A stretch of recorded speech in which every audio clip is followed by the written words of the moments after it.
বন্ধুরা, আপনারা নজর রাখুন, চোখের সামনে এই মুহূর্তে চলে আসলো যে তারেক রহমান গতকাল সমাবেশ করেছে ৩০০ ফিট। আজ চলে আসলো তার বাবার মাজার এবং কবর জিয়ারত করার জন্য। সে চলে আসলো, এই যে গাড়িটি দেখা যাচ্ছে লাল গাড়িটি, সেই গাড়ি থেকে এখন নামবে, এখানে নেমে প্রবেশ করে সে ভিতরে চলে যাবে। এই মুহূর্তে চলে আসলো বাংলাদেশের দেশনায়ক তারেক রহমান, যার জন্য দীর্ঘ ১৭ থেকে ১৮ বছর যার জন্য দেশের জনগণ অপেক্ষায় রয়েছে, সেই তারেক রহমান কবে বাংলাদেশে ফিরে আসবে। ঠিকই আজকে তারেক রহমান ফিরে আসলো।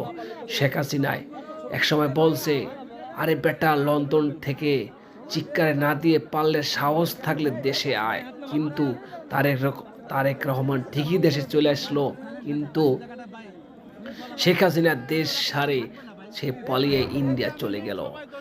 দেখুন কার লীলা খেলা। আল্লাহ যা করে বান্দার ভালোর জন্য করে।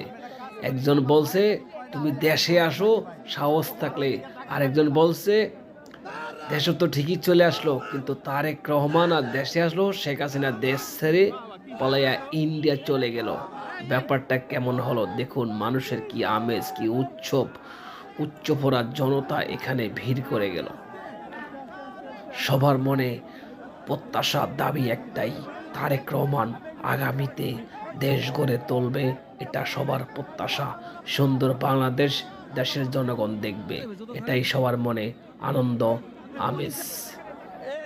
অনেক কষ্ট ক্লান্তর মাঝে তারপরও তারেক রহমান ফিরে চলে আসলো সবাই দেখার জন্য।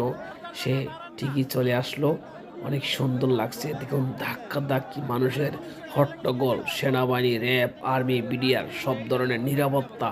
এখানে নিরাপত্তার কোনো কমতি নাই। সাংবাদিক, মিডিয়া ধাক্কা থেকে দেখুন কেরেকে ঠেলে তারেক রহমানকে এক নজর দেখবে, ক্যামেরা বন্দি করব, সেই সাংবাদিকদের শুরু করে সবাই ধাক্কি শুরু করেছে। সবাই ভালো থাকবেন, আল্লাহ হাফেজ।